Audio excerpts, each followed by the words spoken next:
Hey everyone, welcome to the Redmen TV. It's Uncensored match build-up show. Liverpool taking on the champions, Leicester City, at home. Yes, finally! We're at home. We played like 13 games away from home on the bounce. I've been to America and back. I've been to bloody Huddersfield. Yeah. I just want a game at Anfield. I know. It's incredible, isn't it? Yeah, Chris, back at Anfield. I can't even put into words how excited I am. I don't really get excited for football games anymore, but I got to go down to Anfield the other day and just to have a little look around and that, and it's just whetted my appetite more than I thought possible. Try to sum up if you can. Look, I wasn't there when the Centenary stand opened, you know what I mean? Was it 1992, wasn't it? And it was a long time ago. I remember going the first time I saw the Centenary stand, I was probably like 10, 11, and I just walked in and I was like, and I just felt like I was somewhere that I'd never been before. Yeah, I felt at home there and I was comfortable and it was just so grand. And now you look around the Premier League and you're like, it's not that impressive anymore. But I imagine now, having not seen it inside yet, I imagine I'm going to walk in there and go, whoa, we are truly building something. Liverpool are on the road back to the pinnacle because it's not just about the team. Yeah. Sometimes it's about your stadium as well. I loved going to Man City last season when we were up in that new bit the day it opened, and I've not been fortunate enough to go to the Emirates yet, but going to new stadiums, it's like they're just grand. I remember walking along Oakfield Road the last year, and you were just seeing this stand growing in the distance and towering over above everything. And what you go this weekend and you're going to see the seats in and you're going to see the crowds, and I'm going to be able to see from my seat. I'm going to be able to see only half of it. Look up. Yeah. I'm only going to see half of it because the roof will stop me seeing the top half. Yeah, absolutely. You want to be careful in the Centenary, Dad, because it's gonna the new main stand's gonna make the Centenary look like the old main stand by comparison, I think. Yeah. Maybe think about moving your tickets back. Maybe, yeah. I mean, what I did the last time was because I was in the main stand and it was terrible. Was every time there was a cup game, I'd get my ticket in the Centenary, and eventually I thought, this is daft. Why the hell am I sitting over there when I can't see? There are stanchions in the way, and there's no toilets downstairs that you can get into because it's too small. Yeah. And, you can't buy a pie because it's So I switched. So as the main stand, two things stands out for me. Now. Because my memories of the main stand are from being like 6, 7, 8 or whatever when we used to go with you in there, and I never really thought about it at the size in terms of like the concourse. We went to the Newcastle game and we were in there, and you couldn't get from one end of the stand to the other end in the time it took you to get of half time. It took you 15 minutes to fight your way along. So I remember we were going to go down the far end, and I turned back halfway because I was like, I'm going to miss for what? I'm going to get there and the second half will kick off. So I had to come back. And the other one, of course, is that thing of the obstructive views with the pillars, and you had that again last season, Wade, didn't you, where you had to spend half the game. A good 2/3 of the pitch that I couldn't see because I was diagonally behind this pillar. I wasn't so bad because my seat wasn't that bad, but I did have a stanchion that cut right across the penalty area. But your brain sort of tunes it out after a while. Yeah. But really annoying. I can't wait to see it, man. I mean, when you consider that, they had before the Centenary stand, they had a cantilever stand, the Camden Road stand, but that was new. They only built that in the 60s. Yeah. But when they built that, you thought, oh, look at that, no pillars and anything. But the main stand, 20 years later, still had bloody pillars. No, I know. What's incredible, because I remember the Centenary stand being built, and I remember, but more so the Anfield Road end, because I used to play football on Stanley Park around that time when it was being built, and there was just nothing there. They just knocked the whole thing down and started again. And the fact that this is like, it's weird, and if I hadn't been to Anfield a few times during the construction, and I hadn't been this week to have a look, I would have gone from the Chelsea game at the end of last season to the Leicester game, and we've gone from the main stand, this little thing, albeit with the bits hanging over the top of it, to this monstrous construction that's happened. And one thing I like about it is that it feels like Anfield, which is great, and we'll see how that impacts it, having all those extra bodies in there, and whether it means anything for Liverpool. Nothing else. They'll all be boasting about their street food and stuff like that, won't they? Yeah, street food's just going to Georgie Porgy's on the corner, isn't it, and getting a pie, I thought. Anyway, before we get stuck into the game itself, a trivia question. Go ahead. Emil Heskey. Emil Heskey. Hey. In the Premier League era, there are 3 goalkeepers who've played for both Liverpool and Leicester City. In the Premier League era. Let me know who they are in the comments below. We'll answer that question at the end of the show if you stay tuned for that. Chris, tactically speaking, do we do what we tried to do on Boxing Day but was ultimately hampered by the injury of Divock Origi, as in change our system to do something to shut down Leicester, or are you confident that the system that we've developed will be able to do the business for us? Yeah, I think we go toe-to-toe with them this time. I think, different set of circumstances on Boxing Day last year. They were in a great run of form at the time, starting to challenge for the title. I don't think they were top at the time, were they? But they were certainly close. And I think that now, we're both on 4 points heading into this game. They've had some question marks about them. The loss of Kante is huge. I would be trying to exploit that new guy in the middle there. I would be trying to just play the way that we are. I'd like, if we're going to change to go and play against sides, it's not going to be Leicester this season. If it's going to be a Man City or Manchester United, I just feel that Leicester are more in our class now. And maybe a little bit below. I might be shooting the gun a little bit early on that one, but I feel that we've got a better squad. I think, as I say, the trajectories of the two clubs are slightly different, and it's time to go out there and prove that we're the better side. Yeah, I think we need to be wary of Leicester. That's ultimately, absolutely, because they can score goals, and they're not stupid. They don't throw games away. Well, I think they threw one away at all Italy a couple of weeks ago. But generally speaking, they're a tough side to play now, and they're dangerous as hell. But we've got pace in the side now, so I'm hoping that we go and play that fast attacking game with slick passing movements, and hopefully a bit of luck with the ball going in the net, and Coutinho doesn't just hit them all over the bar. Yeah. I mean, I could say that. I hope that the new system we've developed is capable of handling someone like that. I think the problems we've had, and I don't know whether we'll see whether they've been addressed by the personnel changes, i.e. Matip and Karius, who we'll discuss in a minute if I remember. That we've not handled two centre forwards well at all under Jurgen Klopp. It's been our big weakness. It's telling that Spurs gave us loads more troubles when they moved, and that kind of Burnley had the same options available to them. So I don't think it would be the end of the world to try and to do what we did in the box today. Get Divock Origi on the pitch, use him to stretch, sit deep. So because I think Leicester will play how Leicester play. They will look to do what they do. They'll look to sit deep, and they'll look to play on the counter. And I thought for 38 minutes of that game at Christmas, we absolutely had a handle on that game, and we looked so dangerous. We looked like we could score when we needed to, and Origi was really starting to impress. Picked up the injury, and we had to go with Benteke. Now, Benteke scores the winning goal, which is fine, and he has opportunities to score at least one, maybe even two more in that game. But it's going to be a fascinating one to see, because we've seen Klopp be I use the expression a lot, but a horses for courses kind of guy. And it's going to be the first real test in that regard for this new sort of system, isn't it, Chris? Because if it's not capable of handling teams that play this way against us, then it is going to require a rethink. Maybe, or maybe we just haven't had enough practice at it, because ultimately, good practice makes perfect, and I think Liverpool have had a few games in the 4-3-3, but it's not loads of experience to draw upon.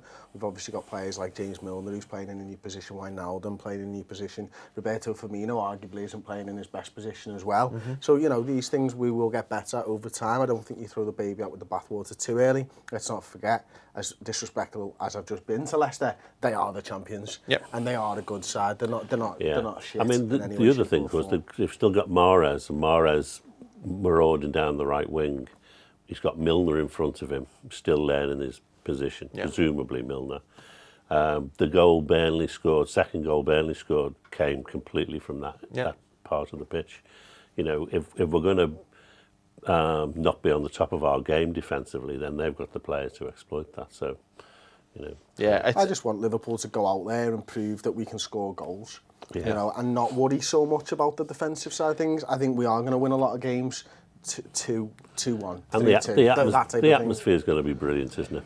Simply because we've all waited that long. Exactly. People are chomping at the bit for it. There's talk, isn't there? There's going to be a greeting the coaches. Yeah, King Harry Pub again, 4 o'clock. So if you're going down the game, we'll definitely be going down there. 100% going to be there. We've got to try and build this atmosphere up, and the guys who've organised this, we want to build this atmosphere up for every single game, not just the big ones. Yeah. Because that's not what being a supporter is. We support our team every single game, yeah. home, away. And if they can get this organised, then I will strongly suggest going every single game to greet the team. Because if you think you can affect the football match by doing it, go and fucking do it. Yeah. Go and show your support. Yeah, it's important for us to lay a marker down, and not just on the pitch, but off it, I think, with this. And it's a great opportunity because we've just done an epic 3-part transfer window roundup special. The first part you'll be able to see on YouTube, the second and third parts, looking at the ins and the future and analysing FSG, etc., etc.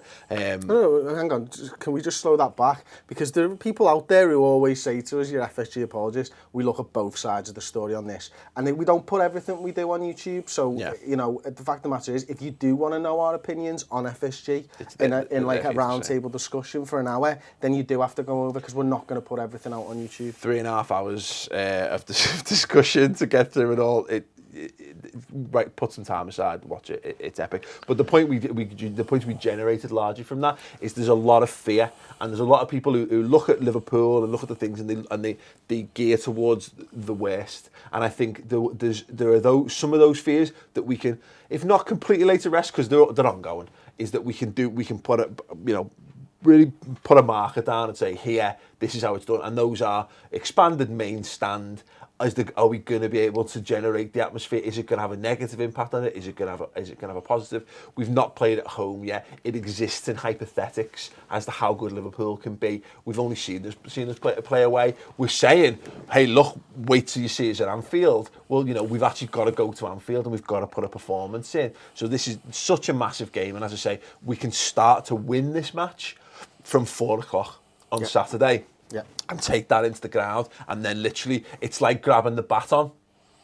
We get the baton, we scream and we roar it into Anfield, and then we throw it down to the players on the pitch and go, you guys go and do the rest. And that, so looking forward to it from that perspective. I guess there's going to be loads of question marks over personnel, because we've got the ability to do that, which is great. The biggest one is going to be, I think, Origi, Firmino, Sturridge. And if we're playing with one up front, for you, who's the guy who leads the line? Sturridge. Okay. Simply because he's the best goal scorer we've got by a long way. And if you're not going to play him at home, where the hell are you going to play him? Yeah. Having said that, Firmino, for me, seems to be Klopp's sort of favourite. Mm-hmm. I think, I've heard a lot of people say that, he's interchangeable with a lot of other players, but I think he'd probably be on the pitch as often as Klopp can get him on the pitch, because of the work he does. Not just he's not scoring goals, but he's creating space and he's bringing people into the game, and I think his contribution is probably on a par with Coutinho now. Yeah, the Coutinho one's probably the real question mark over this, Chris. You'd expect Coutinho to start all the big games that he's fit and available for. Now, we know he's done many thousands of miles of travelling this week.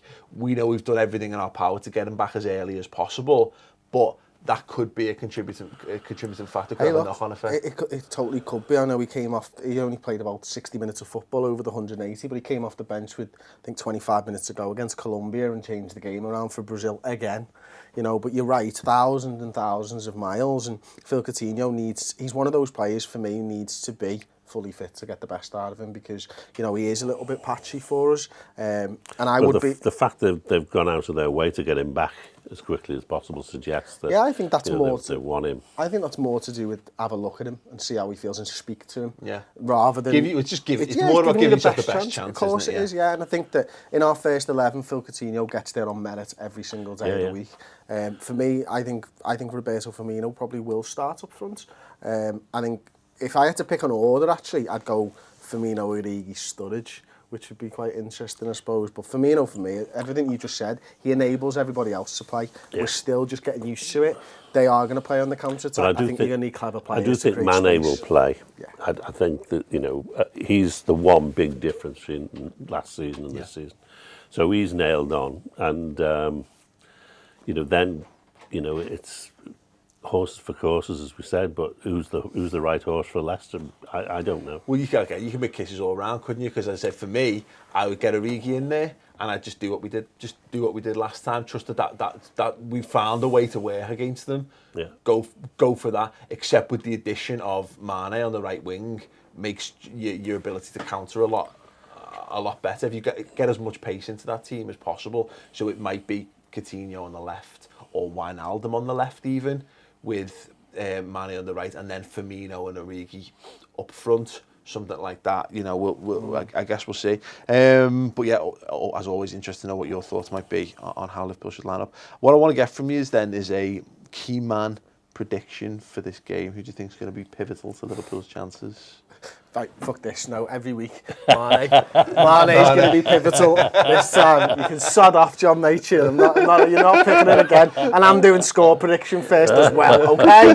Fine. Sadio Mane, again, because, he's not injured, first and foremost. He is going to be buoyed by the Anfield atmosphere in this game, I truly believe, because there is so much excitement. John Aldridge was talking the other day about it being, he was likening it to John Barnes getting his first game for Liverpool Football Club in his column in the Echo, wasn't he? And that's how much excitement there is around Sadio Mane. Hopefully he can use all of that and play even better than he's played so far for us. Yeah, absolutely. Dad, in the absence of Sadio Mane, as you pick?